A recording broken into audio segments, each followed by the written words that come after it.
नमस्ते दोस्तों, मैं सम्राट चौधरी और आप देख रहे हैं मेरे चैनल इंडी वर्ल्ड एंटरटेनमेंट को। तो बहुत सारे इंडियन मीडिया जो कि वीडियो बना रहा है कि चाइना ने हमें थैंक किया है कि हमने शिप को जो है रेस्क्यू किया है, घंटा थैंक्स किया है। उसके ऊपर मैं बताता हूँ, ये इन्फॉर्मेशन जो है सिर्फ आपको मेरे चैनल में मिलेगा, दूसरे पता नहीं किस दुनिया में रह रहे हैं। तो सबसे पहले तो मैं वहाँ पे एक कमेंट्स पढ़ा था, वो कमेंट्स मैं पढ़ के सुनाता हूँ और एक रिप्लाई जो आया था उस कमेंट पे जिससे मैं पूरी तरीके से सहमत हूँ वो सुनाता हूँ। चलिए, तो इस वीडियो में एनोनिमस ने कमेंट किया था कि इसे कहते हैं विश्व गुरु। दूसरे देश हमारे साथ कैसा बर्ताव कर रहा है इससे कोई फर्क नहीं पड़ता, पर हम दूसरों की हेल्प कर रहे हैं। जिसके रिप्लाई में समवन ने लिखा है कि इसे विश्व गुरु नहीं, इसे विश्व चूतिया कहते हैं। अनफॉर्चुनेटली कोई गांधी का चेला चाहे कुछ भी कहे, मैं तो जो रिप्लायर था उसके साथ 100% एग्री करता हूं, क्योंकि अभी मैं आपको रीज़न बताता हूं जो आपको दूसरे किसी चैनल में बताया नहीं होगा।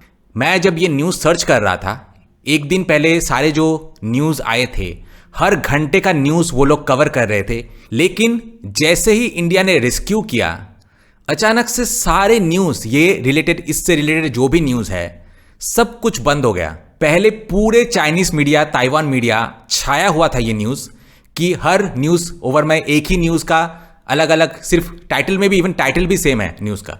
और दूसरी ओर जो है, फेवर कैसे दिया चाइना ने कि अरुणाचल के पोर्शंस को क्लेम करके, पोर्शंस नहीं पूरा अरुणाचल वो लोग क्लेम कर रहे हैं। किस बेसिस पे कि किस ट्राइब ने, ऐसा ट्राइब का नाम मैंने सुना भी नहीं, मैं इतनी बार अरुणाचल प्रदेश गया हूँ। मेनली जो ट्राइब्स है वहाँ पे निशी, आपता नहीं, ये सब मेन ट्राइब्स है। वो लोग तो लिटरली बहुत पैट्रियट है और चाइना से बड़ा कोई उनके लिए और दुश्मन नहीं है।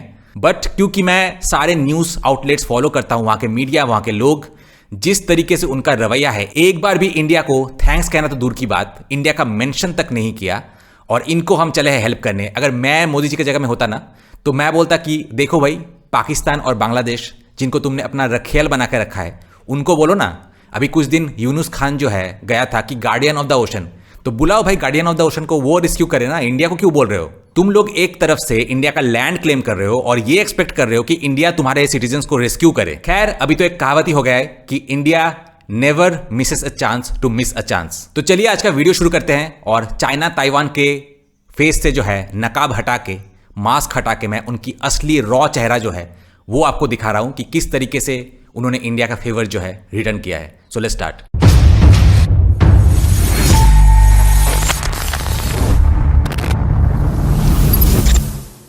दोस्तों, मैं मेरे बिजनेस पार्टनर्स के लिए बहुत सारे चैनल्स क्रिएट करके उनको इनकम सोर्स जनरेट करके दे रहा हूं। खास करके एनआरआईज के लिए तो ये बहुत ही हेल्पफुल है। और मेरे ये चैनल्स और प्रोजेक्ट्स नॉर्थ ईस्ट पे बेस्ड है और नॉर्थ ईस्ट को पूरे इंडिया से और भी अच्छे से कनेक्ट करने के लिए डेडिकेटेड है। और आज के इस वीडियो में आपको और भी अच्छे से पता चलेगा कि मेरे ये नॉर्थ ईस्ट बेस्ड प्रोजेक्ट्स क्यों इतना इंपॉर्टेंट है। अगर आपको भी मेरे साथ पार्टनरशिप में चैनल स्टार्ट करना है तो मुझे कॉन्टैक्ट कीजिए इस नंबर पे। 大家好，欢迎来到全球军武频道。今天的主题是藏南回家了。 नमस्कार सभी को, आपका स्वागत है ग्लोबल मिलिट्री 5 चैनल में। आज का विषय है तिब्बती लोगों की वापसी। भारत अब बिखर रहा है। चीन का लेटिंग ऑपरेशन पूरी तरह रिकॉर्ड पर है। ये चैनल आपको मिलिट्री स्ट्रेटेजी और सच्ची जियोपॉलिटिकल बातें दिखाता है। आज हम ना तो भारतीय सेना की बात करेंगे, न ही उनके कॉफी उगाने वालों की। हम बात करेंगे मई 2025 की। इतिहास की बात करें तो चिंग डायनेस्टी के दौरान यह रीजन तिब्बती, मोम्बा और लोबा जनजातियों का निवास स्थान था और यह इलाका सीधे तिब्बती लोकल गवर्नमेंट के अधीन था। भारत की तो बात ही छोड़िए, ब्रिटिश कॉलोनाइजर्स के आने से भी पहले यह रीजन चीन की दहलीज था। दुर्भाग्य से इतिहास से धोखा हुआ। 1914 में ब्रिटिशों द्वारा आयोजित सिमला कॉन्फ्रेंस में सो कॉल्ड टिबेटन रिप्रेजेंटेटिव्स ने एक सीक्रेट ट्रीटी पर साइन किए और चीन की जमीन को चोरी छुपे ब्रिटिश नेतृत्व वाली भारत सरकार को सौंप दिया गया। चाइनीज रिप्रेजेंटेटिव्स ने उस ट्रीटी पर साइन तो किए, लेकिन क्योंकि वह कोई वास्तविक समझौता था ही नहीं, चीन ने उस ट्रीटी को कभी भी मान्यता नहीं दी। 1949 में देश की स्थापना के बाद से चीनी सरकार ने उस ट्रीटी को कई बार नए नाम दिए, लेकिन भारत ने उसका नाम बदलकर अरुणाचल रख दिया। 从1949年建国起，中国政府多次重申麦克马洪线非法。 उन्होंने उस पर लेबल भी चिपका दिया। यह ऐतिहासिक धोखा है, इतिहास की एक भारी गलती है। इतिहास यह नहीं भूलता कि 1962 में सिनो इंडियन बॉर्डर वॉर के दौरान पीपल्स लिबरेशन आर्मी ने कुछ ही हफ्तों में भारत को इस हद तक हराया कि भारत के प्रधानमंत्री तक बेहोश होने की कगार पर आ गए थे। लेकिन चीन ने अपना बड़प्पन दिखाया और खुद ही सेना पीछे हटा ली। इससे यह दिखा कि हमें जमीन के लिए नहीं बल्कि न्याय के लिए लड़ना है। चीन ने भारत को एक मौका दिया, लेकिन सालों बीतते गए और भारत आगे बढ़ता गया। सड़कें बनी, हवाई अड्डे बने, आबादी बढ़ी और नई नई जगहें बनाई गई। पूरे रीजन की कल्चरल पहचान को बदलकर चीनी नामों से हटाकर अरुणाचल बना दिया गया। ये कोई विकास नहीं था, ये सीधा सीधा दबाव और जबरदस्ती थी। 2025 तक चीन अब चुप नहीं रहा। तिब्बत का मुद्दा पूरी तरह से तेज हो चुका है। 1 मई को चीन की पीपल्स लिबरेशन आर्मी ने तिब्बत साउथ डायरेक्शन में एक लार्ज स्केल मिलिट्री ड्रिल शुरू कर दिया है। 开启大规模边防演训，火箭军调动，电子战机干扰，装甲 rocket launcher, electronic war planes, radar jamming, armours और हाई एल्टीट्यूड मिलिट्री एक्सरसाइजेस। ये कोई साधारण मिलिट्री एक्सरसाइज नहीं है, यह असल में जंग है। 4 मई को तिब्बत दक्षिण में एक बड़े पैमाने पर भारत विरोधी आंदोलन फूट पड़ा। तिब्बती मोम्बा और लोबा समुदाय के हजारों लोग सड़कों पर उतर आए, चीन का झंडा लहराया और नारे लगाए, हम घर वापस जाना चाहते हैं। ये कोई फिल्म की स्क्रिप्ट नहीं है, ये एक लाइव वीडियो है। भारतीय मीडिया तक इसे हटाने की हिम्मत नहीं कर सका। 11 मई को चीनी सरकार ने भूमि के 5वें सेट के मानकीकरण की घोषणा की। 27 स्थानों के नाम बदलकर चीनी नाम रख दिए गए। टिवक और दावंग अब ऑफिशियली नक्शों पर दर्ज हो गए। नक्शे से लेकर दिल तक ये जमीन अब अपनी असली जगह पर लौट रही है। इन तेज कार्रवाइयों से इंडियन गवर्नमेंट की स्ट्रेटेजिक डिफेंस लाइन टूट गई। Indian ministry of foreign affairs बौखलाकर बोला कि चीन ने संप्रभुता का उल्लंघन किया है। इसके जवाब में चीनी विदेश मंत्रालय ने ठंडे लहजे में कहा, यह चीन का अंदरूनी मामला है, भारत से कोई लेना देना नहीं। मोदी ने भी एक जिम्मेदार नेता की तरह प्रतिक्रिया दी और ट्वीट किया, हम चीन की इन कार्रवाइयों का कड़ा विरोध करते हैं। लेकिन उनके ट्वीट का कमेंट सेक्शन तबाह हो गया। लोग लिखने लगे, डोंट फॉरगेट 1962, क्या फिर से सरेंडर करोगे? यहां तक कि इंडियन नेटिजन्स तक चुप्पी साधे बैठे हैं। 13 मई को भारत ने तुरंत हजारों सैनिक सीमा की ओर भेजे ताकि सैन्य दबाव बनाकर इस हालात को पलटा जा सके।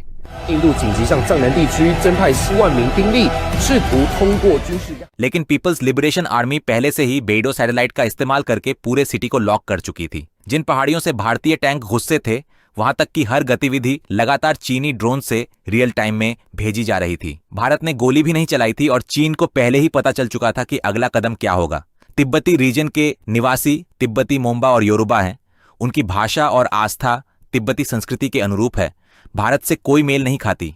भारत के कब्जे में रहने के कारण यहाँ की इंफ्रास्ट्रक्चर बुरी तरह से बर्बाद हो चुकी है। सड़कें टूटी फूटी हैं, स्वास्थ्य सेवाएं बेहद कमजोर हैं और शिक्षा संसाधन तो लगभग ना के बराबर है। दूसरी ओर चीन के तिब्बत में hi tech highland railway, 5G communication और बिना डॉक्टर वाले ऑटोमेटिक ट्रीटमेंट सेंटर जैसी सुविधाएं मौजूद हैं। किसके पास बेहतर प्रबंधन की काबिलियत है, ये साफ दिखाई देता है। 14 मई को कई तिब्बती नेताओं ने इंटरव्यू में बयान दिया, हम चीनी हैं, हमने अपनी मातृभूमि को कभी नहीं भुलाया। यह कोई ब्रेन वॉशिंग नहीं है, ये आस्था है। अब एक बार फिर नजर डालते हैं इस पूरे घटनाक्रम और चीन व भारत के एक्शंस पर। 1 मई को वेस्टर्न टिबेटन रीजन में मिलिट्री एक्सरसाइज शुरू हुआ। 4 मई को लोगों ने घर वापसी के नारे लगाए और एंटी इंपीरियलिस्ट मूवमेंट विरोधी आंदोलन की सूचना दी। भारत ने इंटरनेट पर मीडिया को तुरंत ब्लॉक कर दिया। 11 मई को 27 तिब्बती चीनी नागरिक विदेश मंत्रालय के विरोध में कुछ कर नहीं सके। 13 मई को भारत ने अपनी सेना की संख्या बढ़ाकर 70,000 कर दी, लेकिन पीपुल्स लिबरेशन आर्मी हर एक तैनाती पर बारीकी से निगरानी रख रही थी। 14 मई को एक गांव के सरपंच ने खुलेआम चीन का समर्थन किया। भारतीय मीडिया में इसकी रिपोर्टिंग तक की हिम्मत नहीं हुई। वेस्टर्न टिबेटन रीजन में की गई कार्रवाई अत्यधिक स्ट्रेटेजिक थी। पठार क्षेत्र को एक न्यूक्लियर वॉरहेड के टेस्ट से झटका दिया गया। इतिहास में पहली बार एक ड्रोन को आर्टिफिशियल इंटेलिजेंस कमांड सिस्टम में इन्वॉल्व किया गया। न्यूक्लियर वॉरहेड अब एक रियल टाइम स्तर के परीक्षण तक पहुंच चुका है। दर्जनों J-16 और J-7 फाइटर जेट्स ने भारतीय सेना की हर गतिविधि को स्कैन किया।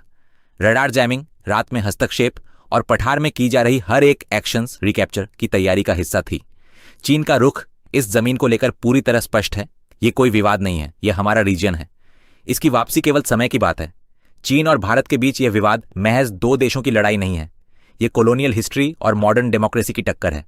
भारत ने वेस्टर्न देशों का समर्थन लेकर तिब्बत संबंधी मामले को इंटरनेशनलाइज करने की कोशिश की, लेकिन इससे जमीनी सच्चाई को नहीं छुपाया जा सका। यह एक खून से सना हुआ इलाका है और जैसे जैसे चीन की नेशनल पावर बढ़ रही है और पाकिस्तान व नेपाल के साथ सहयोग गहरा हो रहा है, साउथ एशिया का जियोपॉलिटिकल लैंडस्केप भी धीरे धीरे बदल रहा है। भारत का सीमा विस्तार का सपना अब हकीकत और जनता दोनों के हाथों चकनाचूर हो रहा है। मई 2025 में तिब्बत संबंधी मुद्दे ने एक ऐतिहासिक मोड़ ले लिया। चीन का नक्शा अब निराशा के टुकड़ों का जोड़ नहीं बल्कि हकीकत बनने की ओर बढ़ रही है। चीन की राह सिविलाइजेशन की वापसी की राह है। आइए आज की इस तस्वीर को याद रखें, उन तिब्बती लोगों को याद रखें जिन्होंने 5 स्टार झंडा उठाया। उन्होंने अपनी एक्शन से दुनिया को बता दिया, हम चीनी हैं, ग्लोबल चाइनीज चैनल को देखने के लिए धन्यवाद।